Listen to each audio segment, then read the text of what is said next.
வானக தந்தையே, நீர் தந்த இந்த வாழ்வுக்கு நன்றி. உமது பராமரிக்கும் பேரன்புக்கும் நன்றி. உமது வழி நடத்தும் அருட்காவலுக்கும் நன்றி.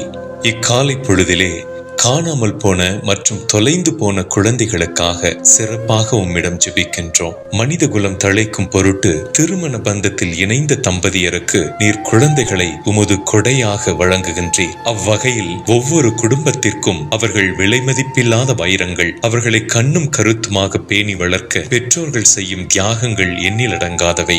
கொடைகளின் ஆண்டவரே, லூக்கா நற்செய்தி இயல் 2:41 முதல் 52 வரை உள்ள இறை வாக்கியங்களில் உமது திருமகன் இயேசுவை எருசலேம் பயணத்தின் போது தொலைத்துவிட்டு பரிதவித்த திருக்குடும்பத்தின் கையேறு நிலையை பற்றி வாசிக்கின்றோம். அதுபோலவே தம் குழந்தை செல்வங்களை திருவிழா கூட்டங்களில், விசேஷங்களில், உல்லாச பயண நேரங்களில் தொலைத்துவிட்டு கலங்கி நிற்கும் பெற்றோர்களை கண்ணோக்கி பார்த்தருளும். இன்று குழந்தைகளை கடத்தி விற்பனை செய்யும் சமூக விரோத கும்பல்களிடம் சிக்கி வெளி மாநிலங்களில் விற்பனை செய்யப்படும் குழந்தைகளின் எண்ணிக்கை அதிகரித்திருக்கிறது. அரசு மருத்துவமனைகளில் இருந்தும் கூட பிள்ளைகளை அபகரித்துக் கொள்ளும் பெண் கொள்ளைக்காரிகளும் பெருகியுள்ளனர். அப்படி காணாமல் போய் கொத்தடிமைகளாக, பிச்சைக்காரர்களாக பிறருக்கு விற்கப்பட்டு வேதனை ஜீவிதம் நடத்தும் பிள்ளைகள் மீட்கப்படவும் அவர்களின் அன்பு பெற்றோர்களிடம் உரிய நேரத்தில் ஒப்படைக்கப்பட வேண்டும் எனவும் ஜெபிக்கின்றோம். இந்நிலை மாற அரசு இக்கயவர்கள் மீது உரிய நடவடிக்கை எடுக்க வேண்டுமாயும் பிரார்த்திக்கின்றோம்.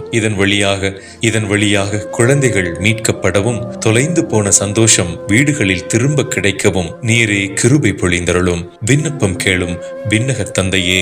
ஆமென்.